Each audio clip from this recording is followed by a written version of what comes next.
자, 세 번째 시간이지요. 자, 기본서 39페이지 가시고요. 목차 4간 보시고, 일단 이제 A하고 B 사이에서 혼인이 유효하게 됐을 때의 각종 효과에 대해서 하나하나 공부해 보겠습니다. 자, 먼저 1번 가시면요.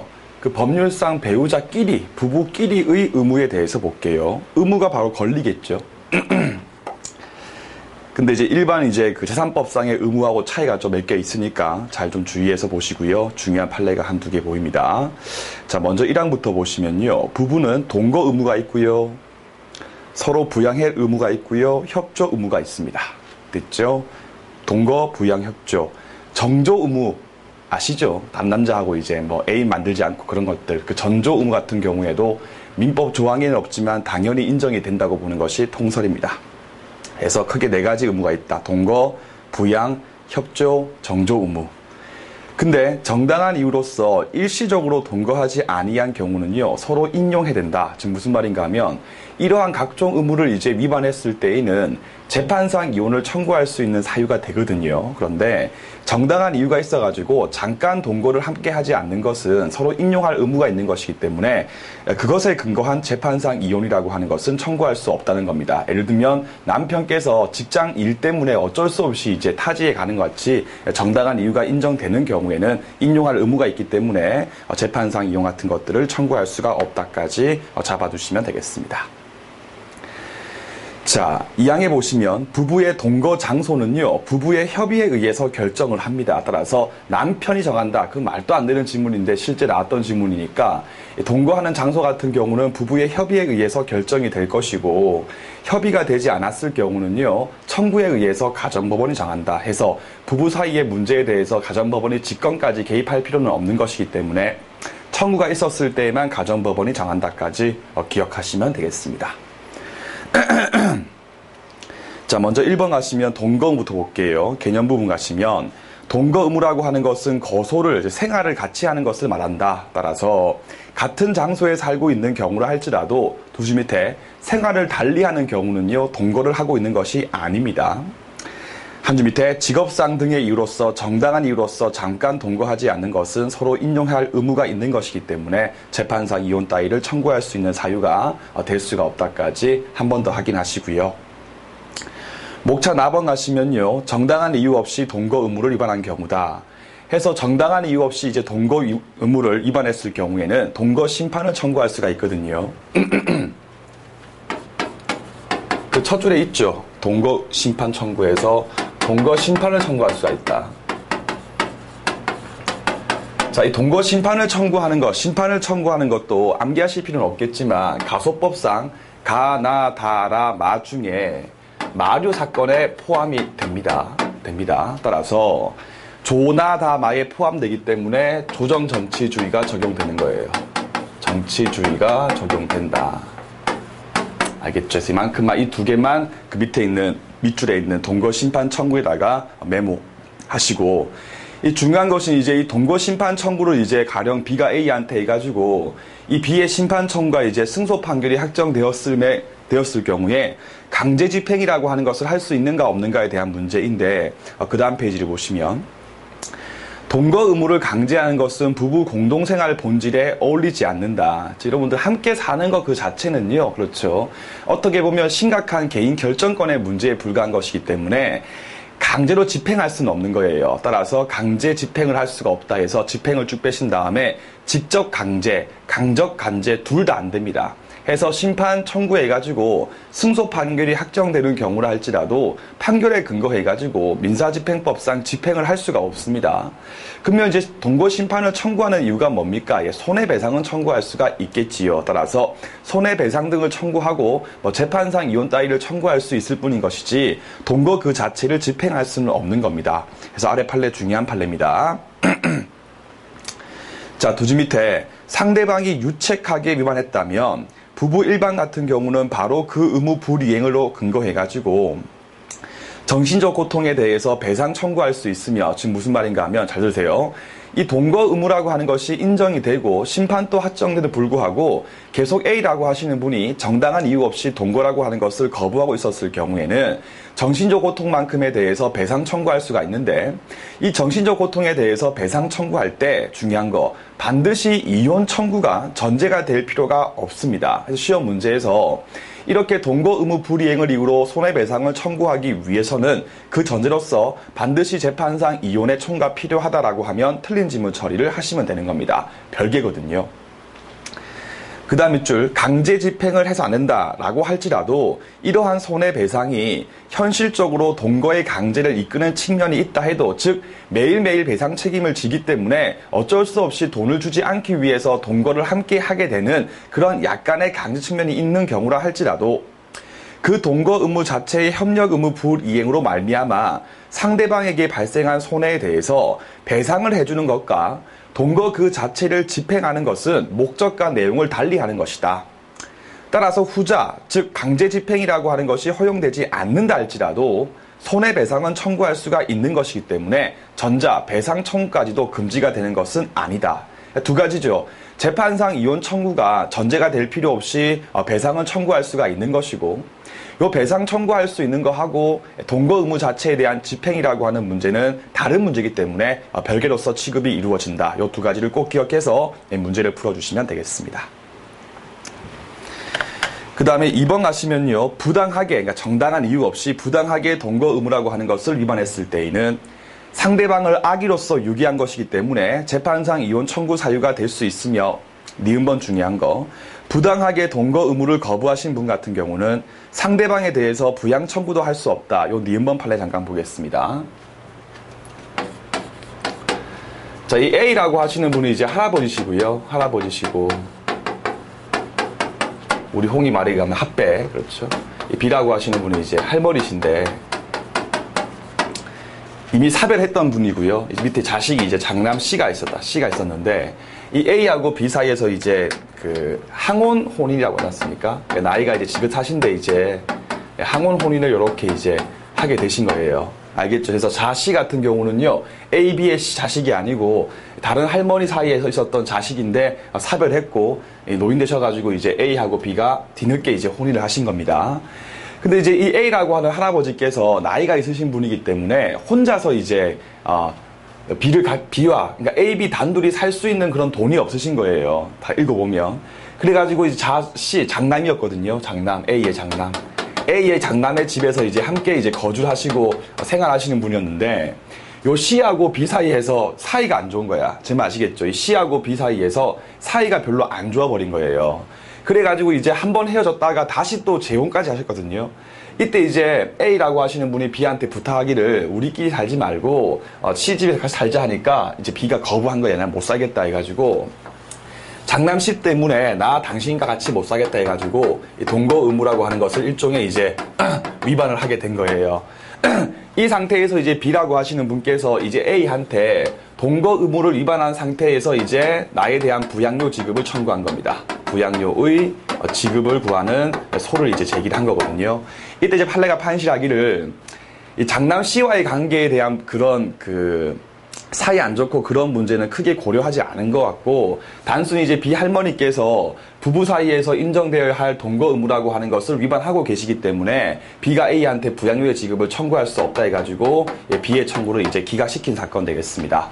관련 평석에 보게 되면 이 자식 C와의 관계에서 불화 때문에 어쩔 수 없이 동거 의무를 함께 하지 못한 것이기 때문에 정당한 이유가 인정이 되니까 부양료의 지급을 청구할 수 있다라고 봐야 된다고 하는 평석도 있긴 한데, 일단 판례의 결론만 잘 아시면 될 겁니다.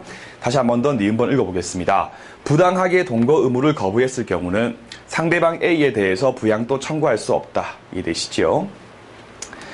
자, 그 다음 이제 2번 가시면 부양 의무인데, 이 부양 의무라고 하는 것이 은근히 어려운 부분입니다. 해서 가번 가시면 부부 사이에 부양 의무하고 민법 제974조 친족법 제일 끝에 있거든요. 민법 제는 친족 간의 부양가의 구별에 관한 문제인데, 화면 잠깐 보시겠습니다.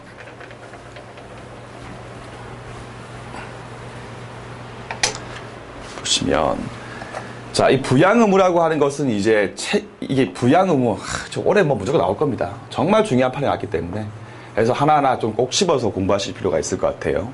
요 부양 의무라고 하는 것도 단계라고 하는 것이 이제 있다라고 보는 게 우리 민법이거든요. 해서 1차적인 부양 의무가 있고 2차적인 부양 의무 크게 이제 두 가지로 이제 구분되는데, 일단 개념부터 1차적이라고 하는 말은 무슨 말인가 하면요. 내가 지금 살아가고 있는데 저한테 지금 여유가 있든 없든 관계없는 거예요. 제가 지금 배가 고픈 상태에 있다. 라면이 하나밖에 없지 않습니까? 이런 경우에도 반을 딱 쪼개가지고요. 나눠 먹어야 할 관계 같은 경우는 1차적 부양 의무에 포함되는 것입니다. 그래서 읽어보시면 자기 생활의 여유와 무관하게 내가 먹는 만큼 상대방도 함께 먹게끔 내 생활 수준하고 내 생활 수준만큼 상대방에 대해서 보장해야 하는 의무가 바로 부양 의무 중에서 1차에 포함되는 겁니다. 어떤 게 있냐면요. 두 가지입니다. 부부간의 부양 의무하고 끊으시고, 성년인자 아닙니다, 여러분들. 여러분들 같은 경우는 1차에 포함되지 않아요. 미성년 자녀에 대한 부모의 부양 의무, 이 두 가지가 1차적 부양 의무에 포함되는 겁니다. 따라서 A하고 B가 부부일 때 남편 같은 경우가 자기가 배부르게 다 먹고 남는 게 있었을 때 와이프 처한테 주는 게 아니고요. 일단 들어온 음식을 일단 2분의 1로 딱 쪼개가지고요. 함께 나눠 먹는 관계가 바로 1차에 포함되는 겁니다. 알겠죠? 두 번째, 민법 제974조에 의해 가지고요. 기타 친족 간의 부양 같은 경우는요. 2차적 부양 의무인데, 2차는 무슨 말이냐? 1차적으로 내가 다 먹고 남는 게 있었을 때 도와줘라, 그 뜻입니다. 따라서 자기 생활에 여유가 있으면, 여유 없으면요 신경 쓸 필요 없는 거예요. 여유가 있으면 상대방을 지원해주면 되는 부양 의무입니다. 따라서 1차 같은 경우는요 자기 생활 여유에 무관하게 보장 의무가 있는 건데, 2차인 경우는요 내가 먹고 여유가 있었을 때만 상대방을 도우면 되는 거예요. 민법 제974조에 있는 기타 친족 간의 부양 같은 경우가 여기 이번에 포함되는 것입니다. 알겠습니까? 해서 사건으로 안 나는데 과거 판례 중에 한 판례가 이런 말 했어요. 부부 간의 부양 의무는 민법 제974조에 의해서 인정되는 부양 의무가 있으므로 라고 판시한 적이 있는데, 욕 엄청 들었고요. 안 되는 거고, 이 부부 간의 부양 의무 같은 경우는요 민법 제974조에 의해서 인정되는 것이 아니라 우리 기본서 39페이지에 있는 826조에 의해서 인정되고 있는 부양 의무입니다. 해서 그 판례는 실제 시험 문제에서 나온 적 거의 없으니까 빼버리시고요. 이렇게 정리를 충분히 하시면 됩니다. 알겠죠? 해서 일단 오늘은 부부 간의 부양 같은 경우는 1차이기 때문에 자기한테 여유가 있든 없든 관계없이 자기의 생활 수준과 동등한 수준으로서 상대방을 보장해줄 의무가 있다까지 꼭꼭 기억해서 문제를 풀어주시면 되겠습니다. 알겠죠? 최근에 이 1차, 2차끼리 싸움 붙어가지고요. 그러니까 2차적 부양 의무를 지시는 분이 1차적 부양 의무를 지는 분한테 구상권 행사할 수 있는가 없는가에 대해서 중대한 판을 났기 때문에 이거 한번 꼭 나올 거니까 개념부터 하나하나 확실하게 이해를 하시면 되겠습니다. 그래서 가법 밑줄 뭐 다 읽어보시되 첫 줄에 이들 부양은 그 성질을 달리하는 이유 아시겠죠? 해서 친족 사이의 부양 같은 경우는 한 줄 밑에 2차적 부양 의무니까 자기한테 여유가 있었을 때 도와주면 되고, 부부 사이의 부양하고 샤프로 미성년자에 대한 부모의 부양 의무까지 지금 메모할까요? 미성년자에 대한 부모의 부양 의무까지 메모하신 다음에 요 두 가지는 1차이기 때문에 자기한테 여유 있건 없건 관계없이 자기 생활만큼 보장해야 되는 무조건적인 부양인 것이다. 그 무조건 뜻이 자기한테 여유가 있든 없든 관계없이 그 뜻입니다. 갈게요. 4번 가시면요. 이 부부 사이의 부양 의무 같은 경우는 동거 의무의 경우와 달리 돈과 밀접한 관련이 있지 않습니까? 따라서 이 동거 의무라고 하는 것은 불이행했을 경우에도 방금 봤지만 손해배상만 청구할 수 있지 강제 집행이라고 하는 것은 할 수가 없었습니다. 그런데 이 부양 의무라고 하는 것은 돈과 밀접한 관련이 있는 것이기 때문에 당연히 집행을 할 수가 있습니다. 따라서 집행할 수 있는가 없는가에 대해서 차이를 보이니까 동거 의무하고 구분해가지고 먼저 하나 공부하시고, 두 번째, 이 부양 의무라고 하는 것을 위반하는 것은요, 아기의 유기 또는 혼위 생활을 계속하기 어려운 중대한 사유가 있는 경우이기 때문에 재판상 이혼을 청구할 수 있는 사유도 될 수 있다. 또 한 번 더 배울 겁니다. 자, 그 다음 답은 중요한 거죠. 이거 한번, 저는 올해 사법시험 2차 문제에서 이 답원이 나올 줄 알았는데 안 나왔던데, 답원 꼭 체크하신 다음에 조만간에 2차에서 한번 반드시 나올 겁니다. 성지가 될 겁니다. 그렇죠. 자, 문제점 가령 서로 오랜 기간 동안에 연락이 안 됐던 부부 중 부양을 받지 못한 일방이 타방 상대로 해가지고 그 과거의 부양료에 대해서 그 지급을 청구할 수 있는가에 대해서 대립이 있는데 그 과거의 부양료에서 그 과거라고 하는 말뜻 자체에 대해서 조금 오해를 할 소지가 많이 있기 때문에 정확한 이해가 필요한 부분인데, 일단 엄청나게 욕을 많이 듣고 있는, 비판을 많이 듣고 있는 판례 입장 한번 읽어봅시다.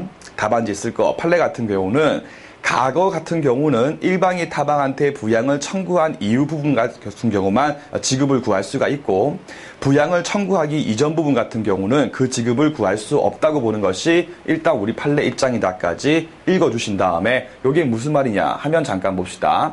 이거 정말 중요한 겁니다. 제가 무슨 강조드립니다, 이거 진짜로. 그래서 1차 물론이고 특히 2차에서 이걸 한번 꼭 물어볼 겁니다. 자, 이 A라고 하시는 분이 남편이고 B가 처인데, 이 옛날에 여러분들 아시죠? 애기 나오지 않습니까? 고추가 있네. 보통 그러지 않습니까? 집을 나가세요, 아버님께서. 나가서 애기 이제 초등학교 입학식 할 때 한번 돌아오십니다. 와, 너 많이 컸다. 또 나가시죠. 대학 갈 때 한 번 또 오시지 않습니까? 그렇게 이제 이 A라고 하신 남편께서 이 부양 의무를 전혀 하지 않고 밖에서 막 도신 거예요.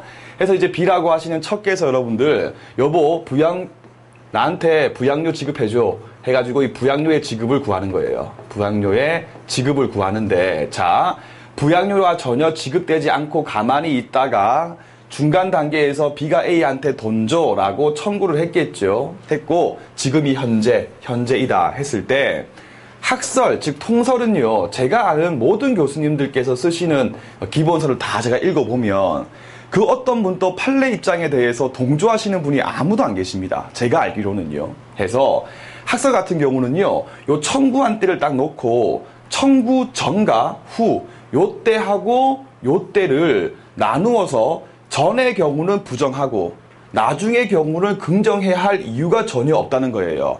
야, 부양이라고 하는 의무는 혼인관계가 됐을 때부터, 즉 혼인신고했을 때부터 인정되는 거기 때문에 소멸시효 완성 같은 특별한 사유가 있는 경우를 빼고는 청구하기 전과 후가 무슨 의미가 있냐. 청구하기 전 같은 경우는 A한테 부양 의무가 없고 청구하고 난 뒤에 생긴 거 아니냐 해가지고 청구 전 후를 나눠가지고 부정하고 긍정하는 것은 전혀 그럴 이유가 전혀 없다. 따라서 청구 이전의 부양료 같은 경우에도 됐습니까? 예, B가 A한테 부양료 지급을 구하는 소를 제기했을 때에는 A한테 지급해야 할 의무가 있다고 보는 것이 일반적 통설적 견해입니다. 거의 100% 보시면 돼요. 근데 우리 판례가 재밌는 게, 판례 같은 경우는요, B가 청구를 이때 했을 때 청구를 하기 전과 후를 비교해가지고 다 지어봅시다. 자, 우리 판례 같은 경우는 청구한 이후의 부양료 같은 경우는 그 지급을 구할 수 있다. 즉 청구했는데 A가 안 주고 버티는 거야. 해서 청구한 이후 부분 같은 경우에는 그 지급을 구할 수 있겠지만, 즉 A한테 지급할 의무가 있겠지만, 청구하기 이전 단계 같은 경우는요, A한테 돈을 A가 B한테 부양료를 지급할 의무가 없다라고 보는 것이 판례 입장입니다. 해서 청구한 이후 부분은 지급을 구할 수 있다. 즉 과거, 즉 청구하기 전 같은 경우는요, 지급을 구할 수 없다라고 보는 것이 판례 입장입니다. 진짜 비판 많이 듣습니다. 윤지기 선생님께서 하신 말씀이 이렇게 보는 이유가 뭔데라고 막 하시거든요. 맞죠, 여러분? 그래서 하는데 그대로 기본서 일단 40페이지 오시면 이 판례가 점점 바뀌고 있는데, 일단 하나씩, 일단 판례 알겠죠? 판례에 의했을 때는 청구 이전과 이후를 구분해가지고 청구한 이후 부분은 지급을 구할 수가 있고, 청구 이전 부분 같은 경우는요, 그 지급을 구할 수 없다고 보는 것이 판례 입장이다까지 먼저 정리하신 다음에 그 밑에 있는 비교를 보시면, 부부간의 부양료 말고요, 자녀에 대한 양육비의 경우는 현재 장래의 것만 청구할 수 있는 것이 아니라 과거의 양육비, 즉 출생 시부터 애새끼가, 우리 홍이가 태어났을 때부터, 그렇지 않습니까? 양육비 지급할 의무가 있는 것이기 때문에 자녀에 대한 양육비 같은 경우는요, 과거의 경우에도 그 비용 상한을 청구할 수 있다. 즉 아버지께서 15년 동안 애를 위해서 돈을 한 푼도 안 줬어요. 그래가지고 엄마가 혼자서 애를 키운 거야.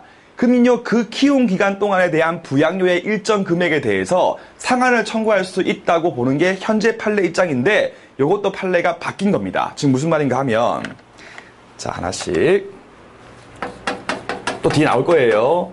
자녀의 양육비 같은 경우에도 종전 판례 같은 경우는요, 이상하게 과거의 양육비 같은 경우는 그 지급을 청구할 수 없다라고 했던 게 판례 입장이었어요. 엄청나게 욕 많이 들어 먹었죠. 그래가지고 판례가 변경돼가지고 현재의 경우는 자가 출생했을 때부터 아버지한테는 부양 의무, 양육비 지급할 의무가 인정되니까 과거의 양육비도 지급을 청구할 수 있다라고 판례가 바뀐 거거든요.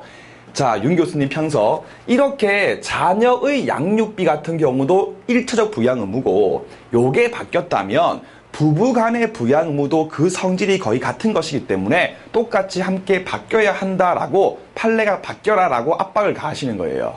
제 말 알겠죠? 근데 아직까지 부부 간의 같은 경우는 안 바뀌었어요. 그래가지고 항상 문제 풀 때 부부 간의 부양료 나오게 되면 청구 이전 부분은 지급을 구할 수 없는 게 답인 것이고, 애 같은 경우는 구할 수 있는 게 답인 것이고, 일단 그 두 가지를 구분해서 정리하시되 부부 간에 관한 판례 입장이 앞으로 바뀔 가능성이 매우 높습니다.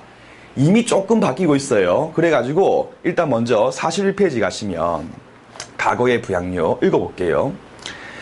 자, 부양 청구를 받고도 이를 이행하지 않음으로써, 그러니까 B가 A한테 이행 청구를 하고 난 뒤에도 A가 안 주고 버티는 부분만큼부터 부양료의 지급을 구할 수 있을 뿐인 것이지, 부양 청구를 받기 전, 알겠죠? 청구를 받기 전 같은 경우는요, 그 지급을 청구할 수 없다라고 보는 것이 판례의 종전 입장이고 아직 안 바뀌었고 비판이 아주 많습니다. 알겠습니까? 해놓고 옆에다가 172페이지 최신 판례라고 메모하시고, 옆에다가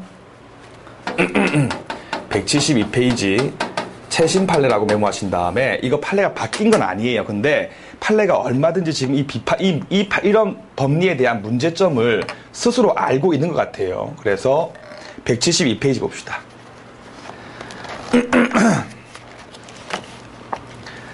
자, 172페이지를 보시면 판례 두 개 보이시죠? 두 개. 그 밑에 있는 판례를 보시면요, 나중에 제가 한번 사례 쫙 풀 거예요.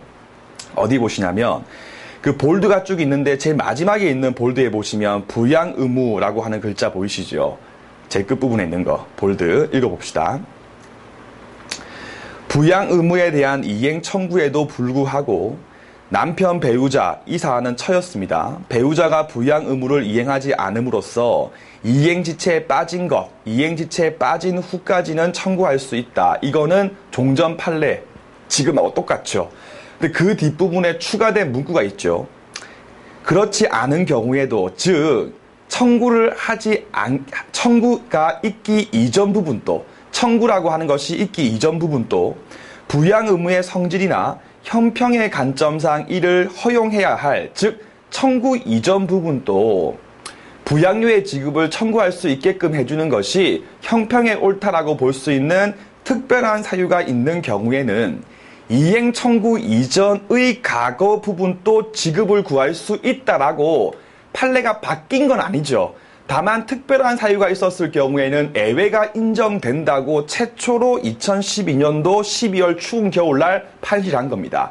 이걸 반드시 한번 물어볼 겁니다. 제 말 알겠죠? 따라서 특별한 사유의 인정 여부와 무관하게 과거 부분 같은 경우는 그 지급을 청구할 수 없다. 틀린 질문 되는 거예요. 원칙은 아직 바뀐 게 아니지만 이렇게 특별한 사유가 있었을 경우에는 청구하기 이전 부분에 대한 지급의 청구도 구할 수 있다라고 판례가 길을 열었거든요. 그 다음에 한 번 더 판례가 나오게 되면 변경될 거니까 꼭 기억해서 이 부분이 중요한 거니까 함께 문제를 풀어주시면 되겠습니다. 알겠죠? 해서 다시 기본서 오시면 41페이지 그 위에 있는 판례 같은 경우는요, 일단 원칙적 판례 기억하시고, 우리 기본서 172페이지에 있었던 최신 판례 같은 경우는 특별한 사유, 즉 형평의 관점에서 특별한 사유가 인정될 수 있었을 때에는 청구 이전 부분 같은 경우에도 그 지급을 구할 수 있는 가능성을 열어두고 있다까지 유들하게 이해하신 다음에 답안지에 쓸 만큼 정리를 하시면 되겠습니다. 나올 겁니다, 반드시. 됐습니까? 3번 갈게요. 협조할 의무가 있다. 협조 의무, 협조라고 하는 게 정확하게 뭔지는 딱 떨어지지 않는 개념이고, 아기를 키우든지, 아파트 사든지 이럴 때 서로 상의하고 협조할 의무가 있다. 그 뜻이죠. 그래서 이번에 보시면 동거 의무와 마찬가지로 협조라고 하는 것도 자기의 진심에서 우러나가지고 협조를 하는 것이기 때문에 동거 의무와 마찬가지로 집행까지는 할 수 없다까지만 기억해도 크게 문제는 없습니다. 4번 가시면 정조 의무인데 했죠. 앞에 봤던 동거하고 부양하고 협조까지는 이제 민법 조항에 의해서 인정되고 있는 의무인데 정조 의무 같은 경우는 대놓고 민법상 조항은 없다. 다만 이제 부정행위를 했을 경우에는 재판상 이혼 따위를 청구할 수가 있다고 하는 조항이 있으니까 당연히 해석에 의해서 인정되고 있다. 1번 내용이고요. 2번에 보시면요. 이러한 정조 의무를 위반했을 경우에는 재판상 이혼 청구할 수 있는 사유가 되며 위반사 같은 경우는 배상 책임을 진다. 그렇죠? 또 바람핀 상대 같은 경우는요. 공불 책임을 함께 질 수가 있다. 어렵지 않고 3번이 중요한 거. 문제는 정조 의무를 위반한 부정행위자가 자녀에 대한 관계에서 민법 제7호 공조에 의한 배상 책임을 질 것인가에 관한 문제인데 우리 판례 같은 경우는요. 부정사를 취하고 있다까지 먼저 확인하신 다음에 아래 판례 제목 강통행위를 한 자의 자녀에 대한 민법 제705조에 근거한 배상 책임의 부담 여부까지 확인하신 다음에 그 아래 판례 제가 잠깐 설명을 드리겠습니다. 그러니까 이제 출발은 이제 A라고 하는 이제 남편, A가 남편이었고요. 그 다음에 이제 B라고 하시는 분이 처였고, 요 사이에 이제 총 그 2남 2녀가 있었습니다. 2남 2녀. 더 많았나? 3남이었나? 헷갈리네요. 아무튼 자식이 좀 애법이 있었습니다. 그래서 일단 C가 있었다고 합시다. 자, 이 상태에서 이제 이 A라고 하시는 남편께서 이제 아파트 경비원이셨거든요. 그래서 하루는 요 A께서 직장 동료, 그러니까 D라고 하는 이제 같이 경비를 보시는 직장 동료를 모시고 집에 놀러 온 거예요. 그때 이제 이 D하고 이제 E가 눈이 맞아버린 거예요. 그래가지고 근 4, 5년 이상을 이제 불륜 관계를 계속 유지했었습니다. 그래서 좀 욕 나오긴 하죠. 그래서 이제 이 둘 사이에서 이제 불륜 관계. 실제 그 가족법 판례 저 같은 경우는 참 재밌는 게 많은 게 읽어보면 나오지만 많을 때는 월 20회 이상 이제 불륜을 했었어요. 들켜가지고 이제 그 뒤에 A가 15년 지나고 그 사실을 알게 된 거야. 그래가지고 이제 먼저 협의 이혼을 먼저 했습니다. 그래서 A하고 B 사이에서 협의 이혼을 먼저 했어요. 협의 이혼을 먼저 하고 한 6개월 지나가지고 협의 이혼하고 6개월 정도 지나가지고 이 A하고 C라고 하시는 이 둘이 일단 D라고 하시는 분한테 외간 상간자, 그렇죠? 상간자인 D한테 정신적 고통에 대해서 배상을 구하는 소송을 이렇게 제기한 겁니다. 그래서 위자료 지급을 구하는 소송을 이렇게 제기를 한 거예요. 이때 여러분들 이제 A 같은 경우는 당연히 청구 인용 되겠죠. A는 당연히 청구 인용 되는데 왜냐하면 요 D라고 하시는 분께서 A의 직장 동료이기 때문에 이미 B라고 하시는 분이 A의 처인 사실을 충분히 알고 있다. 고의가 인정되는 것이고요. 그 다음에 A하고 B 사이에서의 정조 의무라고 하는 것을 함께 위반한 것이기 때문에 배우자 A 같은 경우는요. B나 D한테 당연히 배상 청구할 수가 있습니다. 이건 쟁점이 아니었고요. 문제는 자씨가 D 또는 또 B라고 하는 자기의 모친한테 민법 제7호 공조에 근거해가지고 배상을 청구할 수 있는가 없는가 이게 쟁점이었거든요. 그래서 우리 판례가 일단은 청구할 수 없다. 청구 기각시켰는데 자 먼저 모 B 같은 경우는 이거예요. 모 B한테는 정조 의무라고 하는 것이 인정이 된다.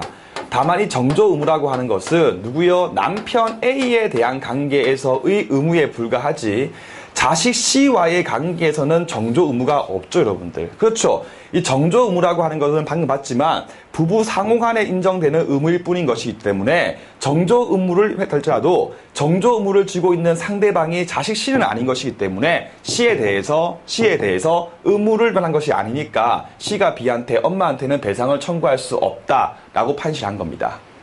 알겠죠? 무슨 말인지. 두 번째, D 같은 경우에 C가 D한테도 배상 청구할 수 없는 이유가 뭐냐에 대해서 명백한 판례가 있진 않은데 이와 유사한 판례가 있어요. 이때 그 판례는 아버지가 바람핀 거거든요.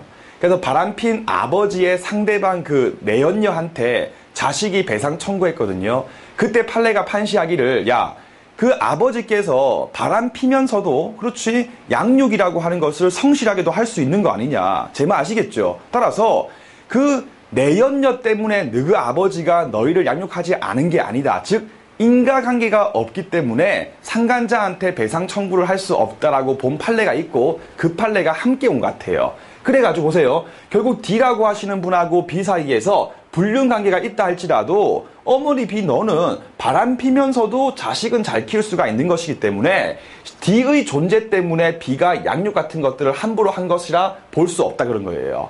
그래가지고 결국 D 같은 경우는 요 불륜관계하고 양육 부실이라고 하는 것은 인과관계가 인정되지 않기 때문에 역시 C가 D한테 배상을 청구할 수 없다라고 판례가 판시한 겁니다. 하면서 다만 D라고 하시는 분께서 적극적으로 교사했다. 예를 들면 B한테 말하기를 자식 C 너 막 아예 돌보지 말고 나랑 놀자라고 막 교사했을 경우에는 그러한 특별한 사유가 인정되는 경우는 인과관계가 있을 수가 있는 것이기 때문에 C가 D한테 청구할 수가 있는데 그러한 특별한 사유가 인정되지 않는다면 알겠죠? 배상 청구할 수 없다 그래가지고요. C, D에 대한 청구를 기각시킨 사건 되겠습니다. 그래서 항상 문제 풀 때 배우자 A에 대한 부분하고 자식 C인 경우를 항상 구분해가지고 문제를 풀어주시면 되겠습니다. 썩 좋지는 않은 판례죠. 관련 평석 중에 보게 되면 그런 평석도 있어요. 감히 대한민국에서 자식이 부모한테 소송을 제기하는 것이 가능하겠는가? 그건 잘 이해 안 돼요. 그런 게 어디 있습니까? 그렇죠. 잘못 있는 부모가 답니까? 잘못 있는 부모 같은 경우는 얼마든지 배상 책임을 져야 하는 겁니다, 여러분들. 자, 해서 밑줄 읽어볼게요. 부녀의 배우자, 남편이죠. 남편이 입었던 정신적 고통에 대한 부분은 당연히 배상할 의무가 있는 거고, 그건 쟁점이 아니고, 이러한 경우에도 간통행위를 한 자체, 부녀 자체가 그 자녀에 대해서 바로 민법제 750조에 의해서 배상 책임을 진다고 할 수 없고, 청구기가.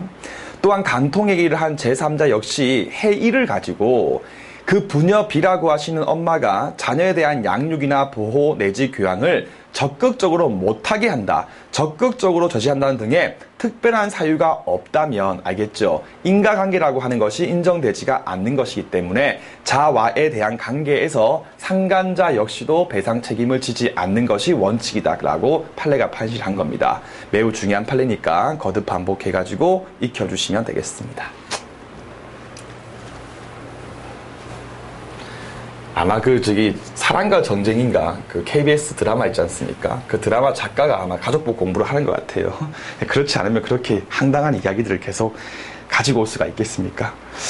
자, 성년의제 보겠습니다. 다들 아시지 않습니까? 해서 미가 혼인했을 때에는 서로 본다 해서 법률혼을 의미한다. 사실혼에 불과했을 때에는 인정되지 아니한다 해서 만 19세 미만인 경우는 민법 제5조에 근거해가지고 법대의 동의가 필요한데 됐죠? 그 다음 페이지 가시면 혼인을 하게 되면 그 혼인 생활의 독립성이라고 하는 것을 보장해주기 위한 차원에서 이제부터 능력자의 지위를 갖게 된다. 따라서 법대의 동의가 없는 경우라 할지라도 자유롭게 계약 같은 것들을 다 할 수 있다까지 확인하시면 되겠습니다.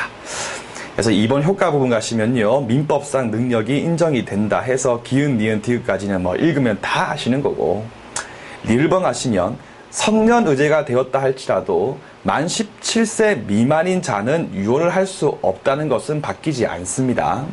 그리고 미음번 공법상 영역도 그렇죠. 계속적으로 나이가 안 됐을 때에는 투표 같은 거 할 수가 없다까지 확인하시고 나번 가시면요. 사실혼 관계에 불과했을 때는요. 혼인신고 안 됐을 때에는 성년의제의 효과가 인정될 수가 없으며 혼인이 처음부터 무효인 경우에도 성년의제 효과가 인정될 수가 없는 것이다까지 다들 아실 거고요.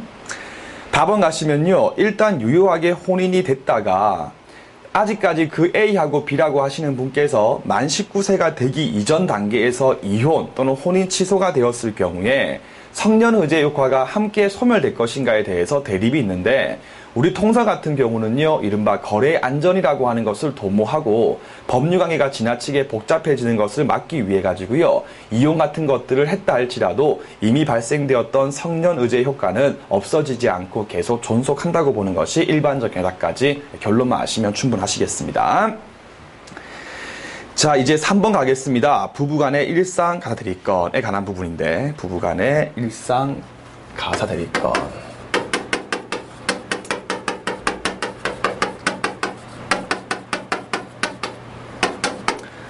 자, 먼저 827조 제1항부터 보겠습니다. 부부 같은 경우는요, 서로에게 대리권이 있는 게 아닙니다. 없는 게 원칙입니다. 없는 게 원칙이고요.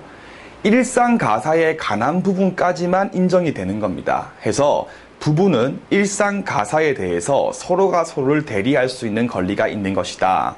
요 대리권의 이제 법적 성질이 진짜 대리인지 아니면 대표인지에 대해서 약간 대립이 있는 부분인데, 이게 뭐 사법시험 2차 문제에서 출제가 되었을 때에도 답안지에 크게 뭐 쓸 부분은 아니기 때문에 우리 교재 43페이지 제일 위에 보시면 참고라고 있는 부분에 그 설명 나와 있는데 가볍게 그냥 한번 읽고 넘어가시면 충분하시겠습니다. 그냥 법조문 그대로 대리권이 있다라고 정리하시면 충분하시겠습니다.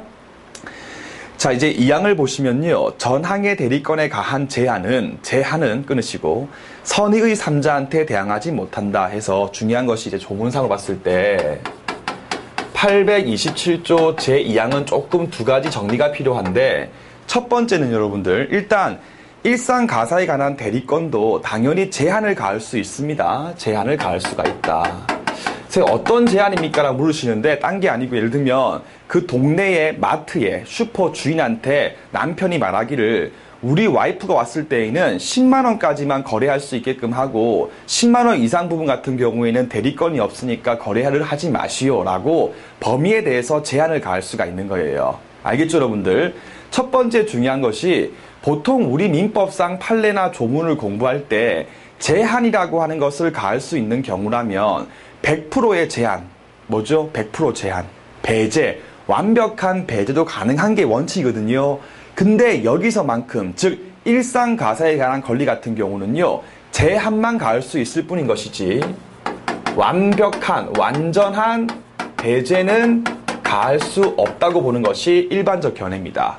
그 부부 생활을 생각하시면 쉽게 이해할 수 있을 거예요. 완벽한 배제를 인정해버리면요, 처가 지나치게 불리한 지위에 놓일 수가 있고, 이 부부관계라고 하는 것에 대한 본질에 반하는 것이기 때문에 일정 범위 내에서 제한을 가할 수가 있을 뿐인 것이지 완벽하게 배제할 수는 없는 거예요. 아예 못한다, 이건 안 되는 거예요. 알겠죠? 두 번째, 제한을 가했을 때에도 외부에 공시할 수 없잖아요. 요 제한이라고 하는 것을 등기부에 등기할 수가 없기 때문에, 또는 뭐 신분증에 나와 있는 것이 아니기 때문에 제3자한테 다 대항할 수 있는 것이 아니고, 제3자가 그 제한된 부분에 대해서 선의 몰랐을 경우에는 제3자한테 대항하지 못한다. 따라서 제3자 중에서도 3자의 선의악의를 구분해가지고 3자가 선의인 경우에는 제한된 사실에 근거해가지고 대항하지 못하는 거고, 즉 항변 못하는 거고, 제한했다. 알겠죠? 악의인 경우에는 대항이 가능한 거예요. 여기서 궁금한 게 생각 들죠. 그러면 제3자가 어떻게 그거를 알 수가 있느냐. 이른바 통지. 아까 제가 들었던 그 A에서 남편이라고 하시는 분께서 슈퍼마켓 주인 아저씨한테 미리 통지한 거야. 우리 와이프 같은 경우는 10만 원까지만 거래를 해라 라고 미리 통지했을 때는요, 아니었습니까? 통지 안 했으면요, 모르는 거겠죠. 왜? 등기 같은 것들에 의해서 외부의 공시가 이루어질 수가 없지 않습니까? 요 두 가지를 꼭 기억하시고요. 기억하시고, 그 다음에 민법 제832조 보겠습니다. 자, 부부의 일방이 일상가사에 관하여 제3자하고 행위했을 때에는, 뭐 돈을 빌려 쓰고 했을 때에는 다른 일방 같은 경우는 이로 인한 채무에 대해서도 연대 책임이 있는 것이다 해서 832조. 읽어볼까요? 자, 예를 들면 이제 A라고 하는 남편이 이제 사법시험 치러 가는 거야. 저기 시골에서 서울로 가는 거예요. 2차 시험 치러. 교통비가 하나도 없는 거야. 그래가지고 B라고 하는 척께서 이제 옆집 C한테 10만 원 빌려서 줬어요. 나중에 시험 떨어지고 온 거야. 그래가지고 이제 옆집 C라고 하신 아주머니께서 A라고 하는 남편한테 10만 원 갚아줘. 그러니까 A가 승뜰 화를 내면서, 야, 니한테 돈 빌린 거는 내 와이프 B 아니냐. B한테 가서 돈 달라 그러고 나한테 오지 마라. 그렇게 말하니까 시험 안 된 거죠, 여러분들. 알겠죠? 즉 일상가사에 의해서 발생된 채무의 경우는요, 처, 남편, 처가 이른바 연대 책임을 지는 거예요. 연대 책임을 지는 거야. 더 재밌는 것은 채권 총론 파트에 있는 연대 책임의 경우와 달리, 채권 총론 파트에 있는 연대 채무의 경우와 달리 부부간을 유지하고 있었을 때의 연대 책임 같은 경우는요,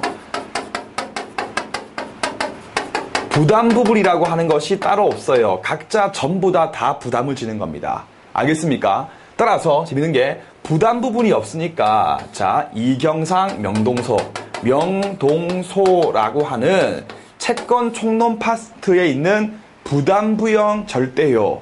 알겠죠? 이 부담부부형 절대요가 부부간의 연대 책임의 경우는요, 이른바 일체형으로 바뀌어버리는 거예요. 그래가지고 예를 들면 이 남편이라고 하시는 분께서 소멸시효 완성시키면요, 채권 총론 파트에 있을 때에는 남편이 균등한 부분이면 1000이고 균등한 부분이면 남편의 부담 부분이었던 500까지만 소멸돼 버리는데, 알겠죠? 부부 같은 경우라면 부담 부분이 없으니까 명동소도 전부 다 일체이기 때문에 남편이 1000만원 자체에 대해서 소멸시효 완성시켜버리면 1000만원 전부 다 함께 없어지는 거예요. 따라서 전부 다 이경상, 명동소 전부 다 일체형. 됐죠? 그 다음 부처 A, B 사이의 혼인관계가 이혼 따위에 의해서 종료해버리면요, 종료해도 계속 연대 책임을 집니다. 지금 무슨 말인가 하면 혼인관계가 소멸되면 한쪽의 채무가 소멸되는 게 절대로 아니고요, 계속해서 연대 책임을 져요. 다만 혼인관계가 종료하고 난 뒤에는 요 연대 책임은 이른바 채권 총론 파트에 있는 연대 책임과 그 성질이 똑같아지는 거예요. 그래가지고 명동소가 원래는 일체형인데 헤어지면 부담부분형으로 바뀌는 거예요. 부담부형으로 바뀌는 거예요. 제 말 알겠죠? 꼭 기억하신 다음에 자, 837조, 832조 한번 읽어봅시다. 다시 한번 더. 일상가사에 대해서 행위했을 경우에는 다른 일방은 그에 대한 채무에 대해서 연대 채무이 있다. 따라서 하나씩 부부 각자가 채무 전부에 대해서 책임을 진다. 또한 통상의 연대 채무, 즉 채권 총론 파트에서 배웠던 연대 채무의 경우와 달리 부담 부분에 제한이 전혀 없어요. 따라서 부부의 일방은 타방 채권을요, 부담 부분 제한 없이 상계할 수 있으며, 선생님 무슨 말입니까? 이렇게 생각하시면 채권 총론 공부 안 한 거지. 연대 채무자 중에 A라고 하시는 분이 상계할 수 있는 채권이 있는데 상계하지 않고 가만히 있었을 때 B 같은 경우에는 418조 제2 해가지고 대신 상계할 수 있는데, 다만 대신 상계할 수 있는 범위는요, A의 부담 부분만큼 이런 것도 없다는가. 다 상계할 수가 있는 것이고, 면제, 소멸시효 완성에 의한 것도 그렇죠. 부담 부분에 전부 다 그냥 없어지는 거야. 해서 명동소 셋 다 됐습니까? 전부 다 그냥 일체형으로 가는 겁니다. 부담 부분형이 아니고. 알겠죠? 다만 이미 제3자한테 나는 다른 일방의 책임에 대해서 책임 없다라고 명시했을 때는 그렇지 않다. 지금 무슨 말인가 하면 자꾸 남편이 일상가사라고 하는 핑계를 대고 소주를 사가지고 술만 먹고 일을 안 하는 거야. 그래가지고요, 와이프가 그 전방 주인한테 이 A라고 하는 남편께서 술 사먹는 부분에 대한 부분에 책임지지 않겠다라고 미리 책임 안 진다라고 통보했을 때는요, 책임을 지지 않는다까지 확인하시면 되겠습니다. 아래 보시면 혼인관계가 해소가 됐을 경우는 통상에 바뀐다 해서 혼인관계가 해소가 되면 채권 채무관계라고 하는 것이 소멸되는 것이 아니고요, 채권 총론 파트에 있는 연대 채무의 법리에 의해서 처리를 하시면 되겠습니다. 해서 부부관계가 존속 중일 때에는 됐습니까? 전부 다 일체형으로 문제 푸시면 되고요, 종료하고 난 뒤는요, 채권 총론 파트에 있는 연대 채무의 지시 가지고 문제를 푸시면 되는 겁니다. 됐죠? 그 다음에 조문 생활비용. 부부의 공동생활에 필요한 비용 같은 경우는 특별한 사유가 없으면 부부가 공동으로 진다. 듣기만 할게요. 그 공동으로 진다고 하는 것이 와이프 2분의 1, 남편 2분의 1 그거 아닙니다. 서로 이제 돈 버는 만큼에 대해서 맞춰가지고 사회 통념상 분담이 이루어지는 거지, 그 공동이라고 하는 것이 절대 절반씩은 아니니까 그만큼만 아시고 넘어가시면 충분하시겠습니다. 그래서 이제 1번 의 가시면요, 827조, 832조는 부부 평등의 원칙에 입각해가지고 서로가 서로에게 한 줄 밑에 일상가사에 대해서는요, 대리할 수 있는 권리가 있고 그 행위에 의해서 발생된 채무에 대해서 한 줄 밑에 연대 책임을 지우고 있다. 이 중요한 건 뭐냐, 결국 일상가사에 관한 채무라면, 그러니까 일상가사에 관한 채무라면 A, B가 함께 연대 책임을 지는데 와이프 B가 했던 행위가 일상가사 범주 안에 포함되지 않는다면 B가 단독으로 책임지는 게 원칙이기 때문에 남편 A 같은 경우가 함께 연대 책임을 지지 않거든요. 그럼 진짜 중요한 거예요. 이 B의 그 행위에 의해서 발생된 채무가 일상가사의 범주 안에 포함될 수 있는가 없는가라고 하는 것이 가장 중요한 문제로서 남게 되겠죠. 그러면 일상가사가 뭔데 하니까 한 줄 밑에 부부가 공동으로 함께 생활을 영위하는데, 자식을 키우고 함께 잠을 자고 밥 먹고 하는데 통상적으로 필요한 행위를 말한다. 통상적으로 필요한 행위에 해당하면 일상가사 행위에 포함되는 것이고, 그러지 않으면요 그 밖으로 간다까지 구분하신 다음에 판례를 이제 하나하나 보시면서 요 행위는 포함되는지 아닌지에 대해서 꼼꼼하게 공부를 하시면 되는 겁니다. 아시겠지요?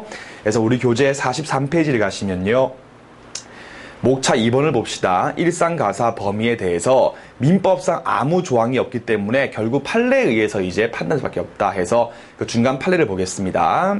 첫 줄에 민법 제 832조에 있는 일상가사 행위라고 하는 것은 방금 봤죠? 부부가 공동생활을 영위 뜻이 뭐예요? 유지하고 지속시키는 데 있어서 통상적으로 필요한 행위를 말하는 것이다.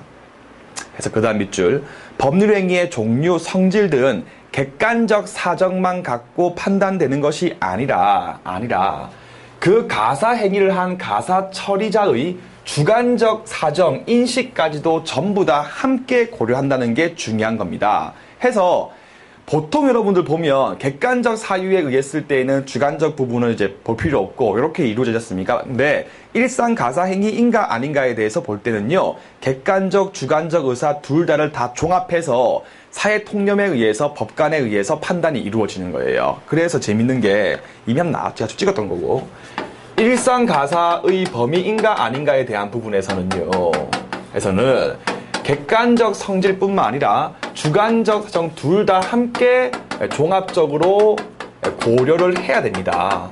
그래서 시험 문제에서 그 가사 처리 행위를 한 자의 주관적 의사를 고려할 필요 없다라고 하시면 안 돼요. 다 고려하는 거거든요. 이거하고 계속 헷갈리는 게 이른바 친권자 등과 미성년자인 자 등의 이해 상반 행위인가 아닌가 여부를 볼 때는 배우시겠지만 우리 판례가 아직까지는 형식적 판단서를 취한다. 됐죠? 그러니까 뭐죠? 그 친권자의 주관적 의사나 동기는 고려해서 안 된다. 요거 두 개 계속 헷갈리는 거야. 해서 지금 그냥 적어두세요. 일상 가사 행위인가 아닌가에 대해서 볼 때는 객관, 주관 둘 다 판단이 함께 이루어지는 거다. 말고요. 이해 상반 행위인가 아닌가에 대해서 볼 때는요, 그 친권자의 주관적 의사라고 하는 부분은 고려하지 않는다. 객관적으로 보는 거니까 요 두 가지를 항상 구분해가지고 문제를 푸셔야만이 틀리지 않으실 겁니다. 그래서 옆에다가 꼭 지금 메모해가지고 철저하게 암기하시고요. 암기하시고. 목차 4번 보시고요. 이제 밑에 있는 판례 이렇게 나와 있는데 일단 먼저 이거 먼저 볼 거 아니고요.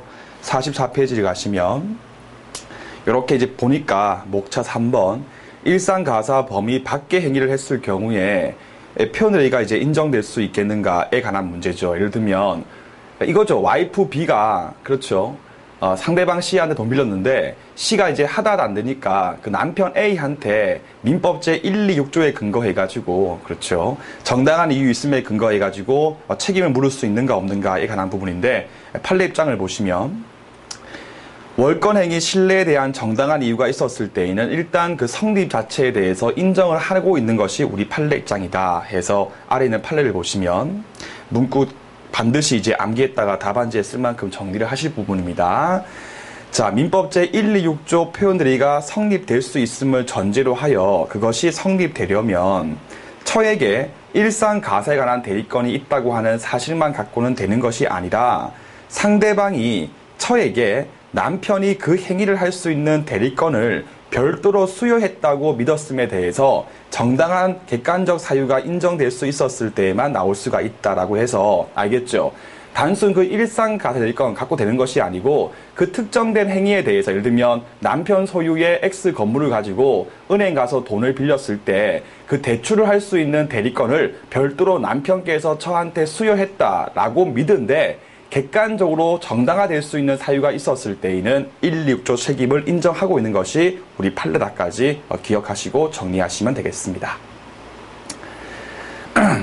그 다음에 이제 2번을 가시면요. 비상가사대리권 같은 경우에 우리 판례 같은 경우에는 부정하고 있다. 아시죠? 배웠으니까. 해서 판례를 보시면 부부의 일방이 의식불명 상태에 있다 할지라도 사회통념상 대리관계를 인정할 필요성이 있다는 사정만 갖고 그 배우자가 당연히 채무부당 행위를 포함한 모든 행위에 대해서 대리할 수 있는 권한을 갖게 되는 것은 아니다 해서 비상적인 사태라 할지라도 모든 행위에 대한 초월적 대리권은 인정될 수가 없다고 보는 것이 판례다까지 꼭 기억을 하시면 되겠습니다. 자, 나번에 가시면요. 자, 이 정당한 이유가 특히 이제 있는가 없는가에 대해 든 사안에서 정당한 이유가 이제 부정된 사안들 해가지고 기은, 니은, 디귿 나와 있으니까 가볍게 한번 확인을 해보시면 될 거고요. 중요한 것이 이제 43페이지 가신 다음에 결국 일상가사 범위 내 행위인가 아닌가에 대해서 하나씩 검토를 해보겠습니다.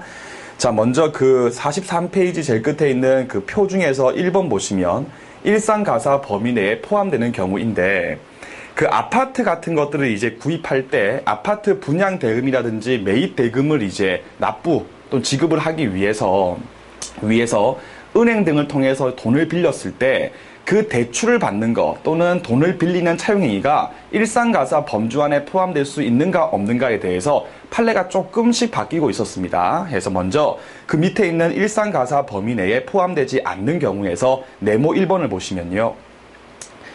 1번 읽을게요. 부인이 교회의 건축 헌금 당연히 안 되는 거고 가게 인수 대금, 장래매 교회에 대한 보조금, 거액의 대출금에 대한 이자 지급 등의 면목으로 돈 빌린 같은 것들은 부부 공동생활을 유지하는데 아무런 관계가 없는 것이기 때문에 일상가사 범주 안에 포함될 수가 없다. 끊으시고 이건 아무 문제 없죠. 읽으면 이해되는 거고.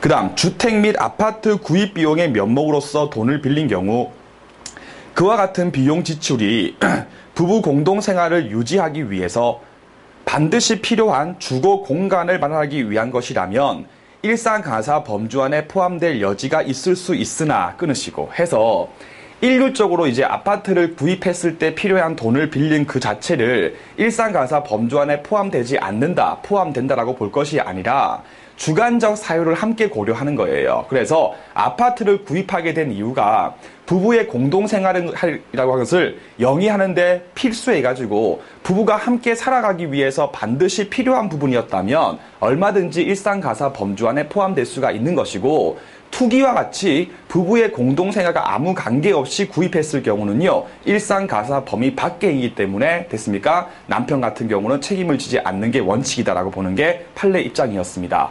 해서 그 다음 밑줄 그 주택 및 아파트 매매 대금이 거액에 이르는 대규모의 주택이라든지 아파트이라면 그 구입 또한 일상가사 범위 안에 속하지 것으로 볼 수가 없다라고 판시한 거예요. 그 마지막에 있는 볼드가 좀 문제가 많은 것이 뭐냐. 대규모의 아파트, 거액의 대금, 자식 여러분들 9명 있으면요. 그럼 큰 아파트가 필요하지 않겠습니까? 따라서 아파트의 크기를 가지고 일상가사인가 아닌가에 대해서 판단할 수가 없는 거거든요. 그 아파트를 구입하게 된 목적이 무엇인가에 의해서 나올 문제인 것이지 단순히 아파트 크기에 의해서 될 수가 없는 겁니다. 근데 이 판시 같은 경우는요. 거액이고 아파트가 큰 대규모 같은 경우라면 일상가사 범주 안에 포함될 수 없다라고 해가지고 비판이 조금 있었습니다. 제 말 알겠죠? 그 다음 나온 판례가 이제 그 위에 있는 판례 중에 일상가사 범주 안에 포함되는 경우에 있는 1번 판례입니다. 그래서 먼저 볼드를 보시면 아파트 구입 비용의 면목으로서 돈을 빌린 경우 똑같죠. 그와 같은 비용의 지출이 아파트의 크기 이런 문제가 아니라 부부 공동생활 유지에 반드시 필요한 주거 공간을 만들기 위해서 빌린 돈이라면 일상가사 범주 안에 포함된다라고 판례가 본 거예요.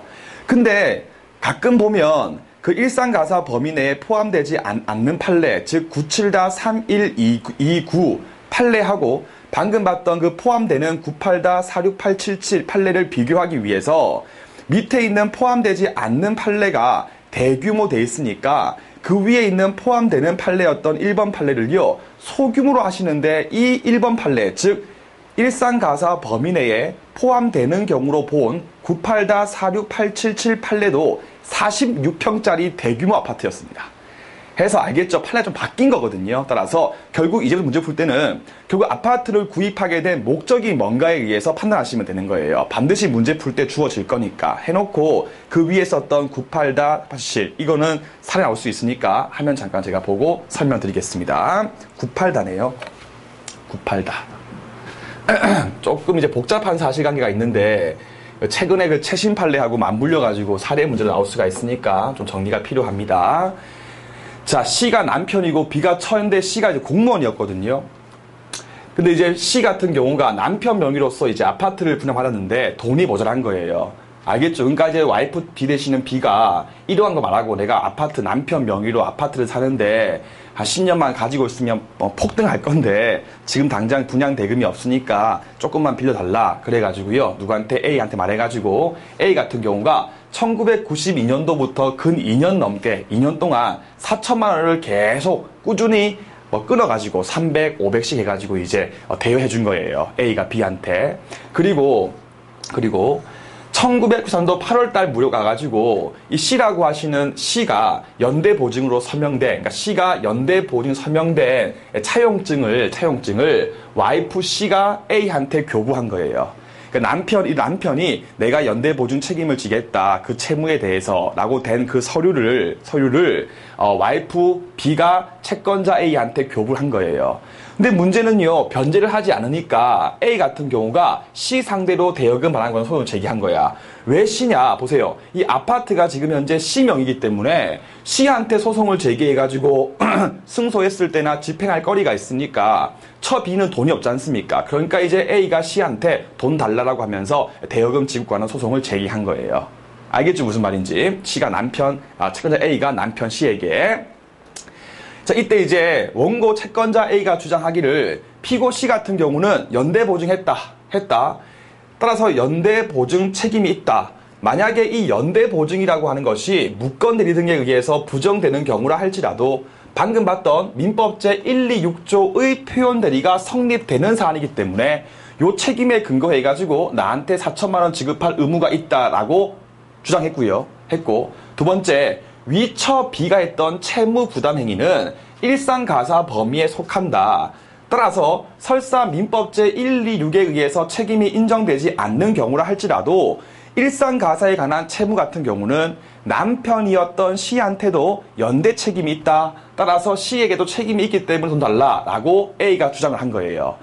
여기 대해서 원심이 판단하기를, 먼저 1번 주장에 대해서 판단하기를 정당한 이유가 없음에 근거해가지고 C 주장을 배척했고요.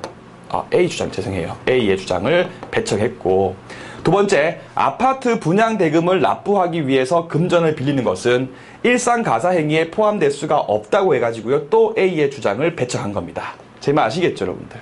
자, 먼저 그럼 이제 결국 대법원 상고해가지고 대법원이 판시하는데 하나씩 봅시다. 요 사안 같은 경우에 민법 제126조에서의 성립 요건상 가장 중요한 그 상대방에게 정당한 이유가 인정될 수 있겠습니까? 없겠습니까? 즉 원심의 1번 판단은 옳아요, 틀려요? 예, 이 사안 같은 경우는 정당한 이유가 인정될 수 없는 사안이죠. 없는 사안. 맞는 거예요. 오케이다.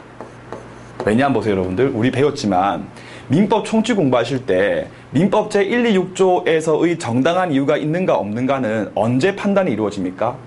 그렇죠. 무건대리 행위가 이루어질 때를 놓고 판단이 이루어진다. 따라서 그 무건대리 행위가 이루어지고 난 뒤 추후에 발생된 사유는 고려할 필요 있다 없다? 고려할 필요 없는 게 원칙이었다. 그러면 본 사안의 경우에는 무건으로서 이루어진 금전 대여 행위가 이루어진 날짜는 1992년부터 94년도 1월까지 사이에서 무건 대리 행위가 있었고 1994년도 8월 달에 즉 무건 대리 행위가 있고 난 고 몇 개월 지나가지고 C 명의의 연대 보증인 서명된 서류가 교부된 거예요. 그러면 무건 대리 행위가 있고 난 이후에 발생된 이 서류 교부 행위는 정당한 이유가 인정될 수 있는데 참작할 수 있는 사유입니까? 아닙니까? 그렇죠. 무건 대리 행위 이유니까 정당한 이유가 될 수 있는 사유에 포함될 수가 없는 거예요.